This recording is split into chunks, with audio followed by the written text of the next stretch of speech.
श्रीराम जय जय राम. सद्गुरू श्री ब्रह्मचैतन्य गोंदावलेकर महाराज यांची प्रवचने म्हणजे जणू वेदमंत्रच. श्री महाराजांनी प्रत्येक दिवसाच्या प्रवचनाबरोबर बोधवचनही सांगितले आहे. या बोधवचनांचा विस्तार एक तत्वनाम या पुस्तकात लिहिलया स्पष्ट केला आहे. लेखक आहेत रामभक्त रंभ कुलकर्णी. या श्री रामनाम मंत्रित पुस्तकातील आजच्या बोधवचनाचे अभिवाचन मी डॉक्टर सौ शिल्पा कुलकर्णी तुम्हा सर्व भक्तांना सादर नमस्कार करून करीत आहे.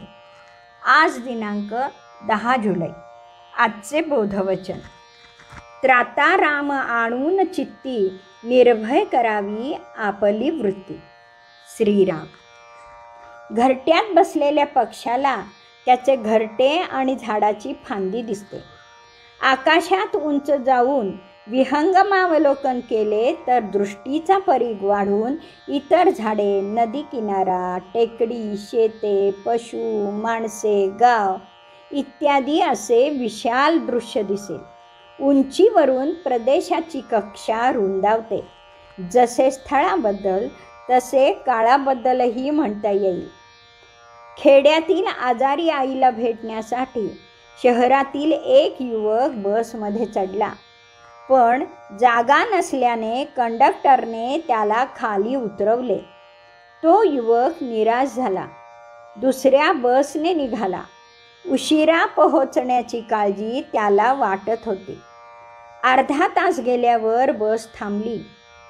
समोर भीषण अपघात झाला होता. काही प्रवासी मेले होते, काही जबर जखमी झाले होते. ज्या बसमधून त्याला उतरवले तीच ती बस होती. अर्ध्या तासानंतर काय होणार याचे ज्ञान त्याला नव्हते. घरट्यातल्या पक्षाची दृष्टी संकुचित असते, त्याप्रमाणे काळाच्या बाबतीत आपली दृष्टी संकुचित असते. भारतात दुपार असते तेव्हा ऑस्ट्रेलियात संध्याकाळ, लंडनमध्ये सकाळ आणि अमेरिकेत मध्यरात्र असते. एकाच वेळेचा स्थळानुरूप वेगळा अनुभव येतो. पक्षी उंच गेला की त्याला एकाच वेळी अनेक वृक्ष दिसतात. त्याप्रमाणे एका ठराविक उंचीवरून सिडनी, मुंबई, लंडन आणि न्यूयॉर्क येथील वेळा आपण एकदम पाहू शकू. सूर्यामुळे आपण कालगणना करतो. दिवस, रात्र, महिने, वर्ष, शतके, सहस्त्रके, युग, काल इत्यादी. पृथ्वीवरून पाहिले तर सूर्य बचके एवढा आहे. एवढा छोटा सूर्य एवढ्या मोठ्या पृथ्वीला प्रकाशित करतो याचे आश्चर्य वाटते. याचे कारण पायापुरते पाहण्याची आपली संकुचित दृष्टी. वाटतो तेवढा सूर्य लहान नाही आणि पृथ्वी मोठी नाही. शास्त्र सांगते सूर्य पृथ्वीपेक्षा 3,30,300 पट मोठा आहे. ज्या सूर्यामुळे आपण कालगणना करतो त्या सूर्यावर गेलो तर पृथ्वी दिसणार पण नाही. त्या पृथ्वीवरील रजकणा एवढा आपला क्षुद्र देह कुठे सापडेल? तिथून दिवस, रात्र, सकाळ, संध्याकाळ अशी कालगणना अशक्य आहे. वर्तमान, भूत, भविष्य हे काळ जाणणे अशक्य आहे. एकच एक काळ असेल. विहंगमावलोकन केल्याप्रमाणे तिन्ही काळातील दृश्य एकाच वेळी दिसेल. देहाने त्या उंचीवर जाता येणार नाही, पण नित्यानित्य विवेकाने सूर्यमंडळ भेदणे मानवाला शक्य आहे. मुंगी एवढ्या मुक्ताईने सूर्याला गिळलेच ना.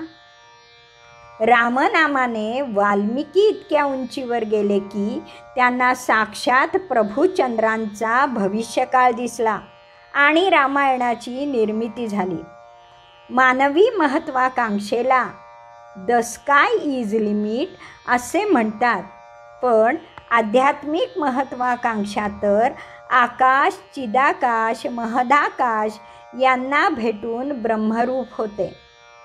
जे ब्रह्म सूर्याचे तेज आहे आणि आकाशालाही कवेत घेते. मानवी क्षुद्र बुद्धीला हे ज्ञान नाही, पण सद्गुरू कृपा आणि नामस्मरणाच्या अनुसंधानाने त्या महाशक्तीची प्रचिती आली तर ही देहबुद्धी म्हणजे कीस झाडकी पत्ती. भगवंताची शक्तीच करता धरता हरता आहे. त्याला सगळ्या विश्वाची काळजी आहे. तो त्राता आहे. या विचाराने आपली वृत्ती निर्भय होते. तो सर्वसाक्षी आहे. कृष्ण आपल्यासारखाच या जन्मापुरता आहे असे अर्जुनाला वाटत होते.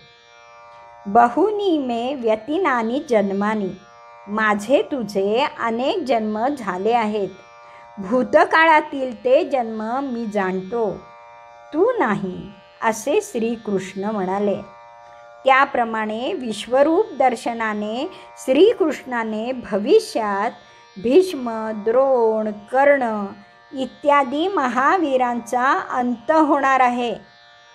तू निमित्त मात्र हो असे सांगितले.